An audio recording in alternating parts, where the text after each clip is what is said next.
thank all of you for making time to be here with us this morning. I'd like to particularly thank John Mills and the entire team at Labour Future for all their support, which has been absolutely tremendous, and I think does show as well that Labour leavers and Labour remainers can certainly agree on one thing, which is we've got to not only address the issues around Brexit now in the short term, but also the causes of Brexit, and that is very much what this book is about.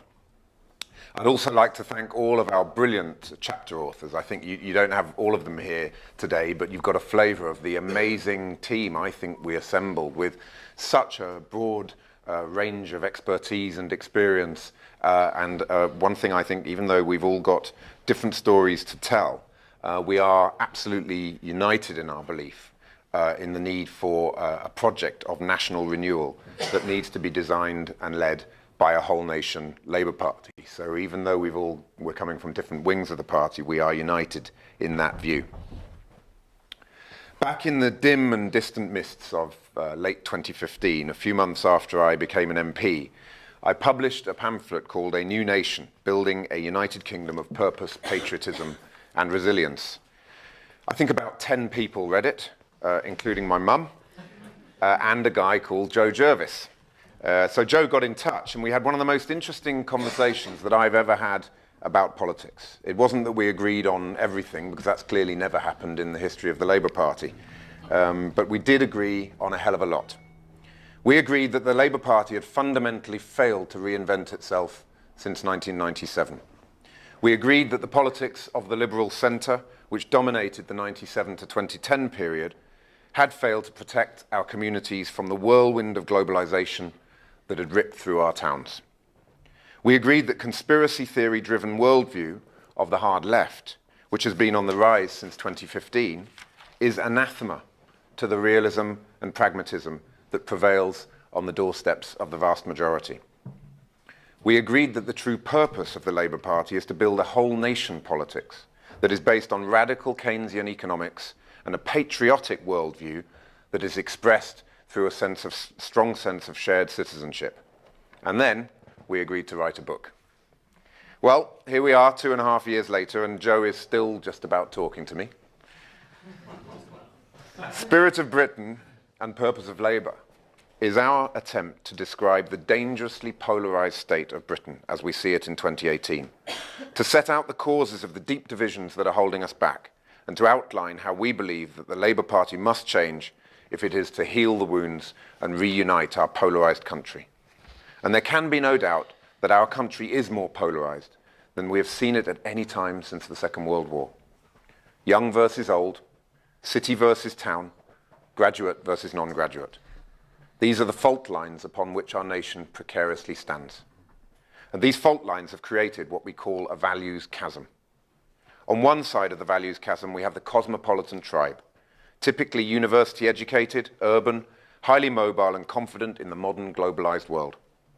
And on the other, we have the communitarians, often non-graduates who value familiarity, security and community, and who have typically experienced the profound economic, social and cultural changes of the last 40 years as loss. Whilst the referendum did not create these two tribes, it certainly sharpened and deepened the divisions that lie between them. Those who voted leave come predominantly from the second group, the communitarians. These are typically families who have bitter experience of the damage that globalization has inflicted on their communities and high streets, who often worry that they will struggle to cope with the relentless churn of the 21st century labour market. There is nothing new in any of this.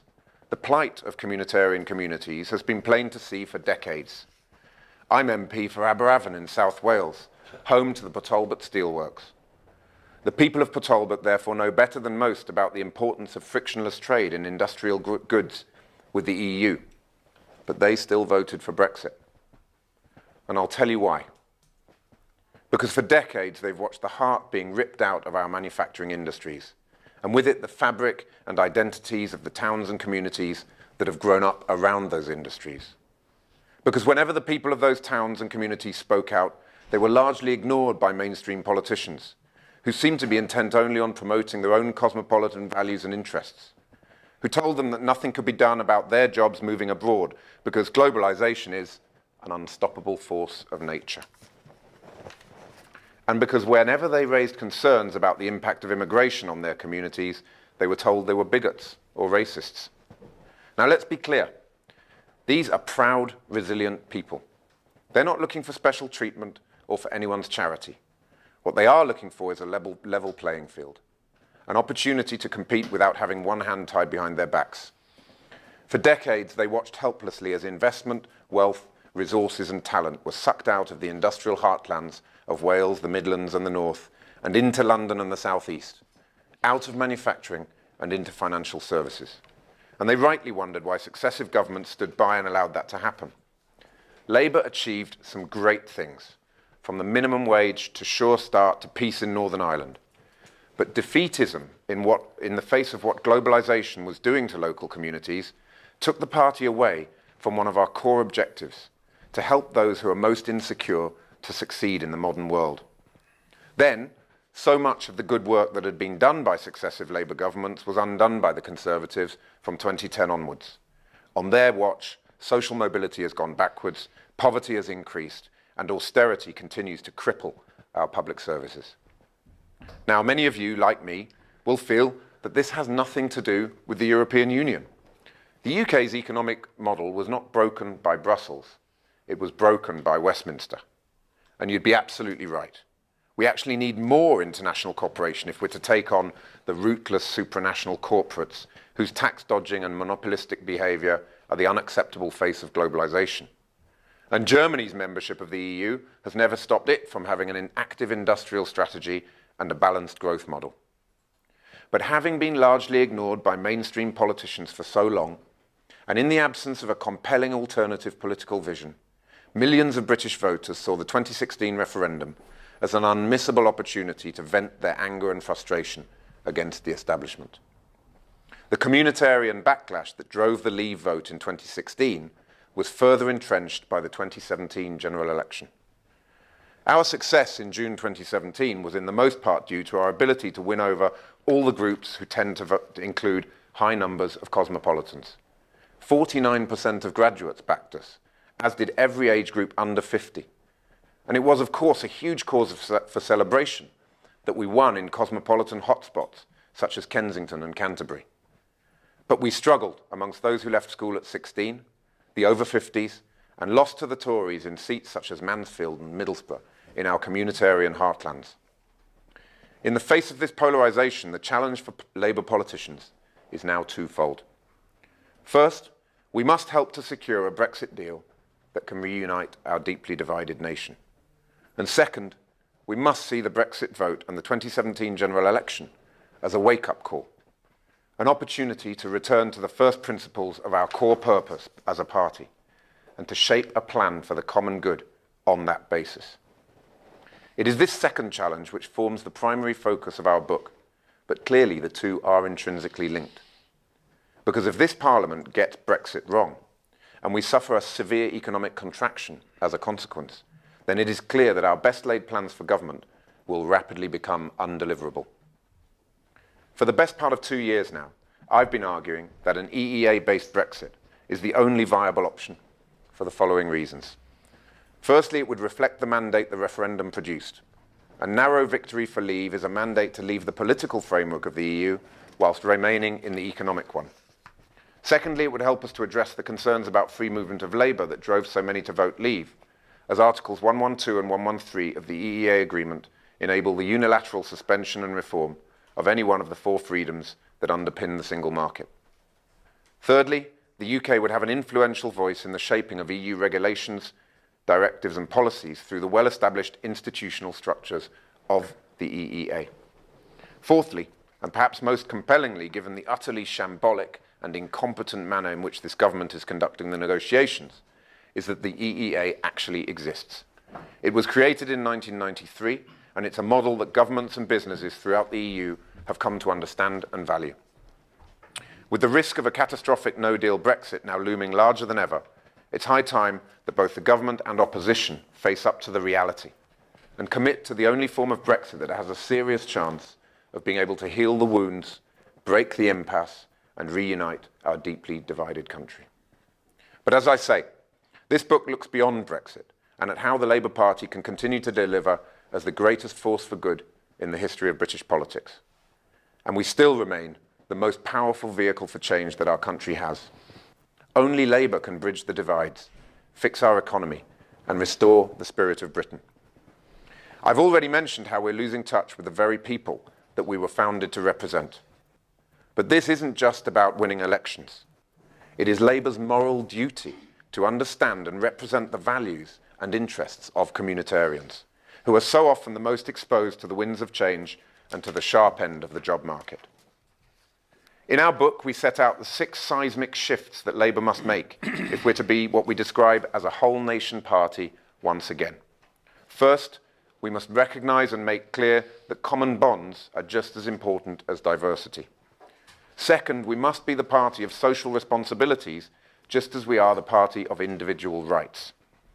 Third, we must understand that social mobility is important, but is not sufficient when sometimes it leads to entire communities being left behind. Is our 2017 manifesto pledge on tuition fees really the right thing to do if our top priority is to support the so-called forgotten 50% who don't go to university? Fourth, we must work with business to build a new kind of growth. Fifth, we must see immigration as a market dynamic that must be managed. And sixth, we must be the party of progressive patriotism. And it is perhaps that last seismic shift that is the most important. In my view, the reason that we're not 20 points ahead of the Tories in the opinion polls now is because millions of communitarians across the length and breadth of our country have no truck whatsoever with the conspiracy theory-driven worldview of the hard left. Communitarians recognise that successive governments have made serious errors of judgment in their conduct of foreign policy, but they are fundamentally proud to be British. Yet when they look at the hard left of the Labour Party, they see a group of people who see our country exclusively as a source of oppression, imperialism, and colonialism. They see a group of people who believe that NATO is nothing but a warmongering junta.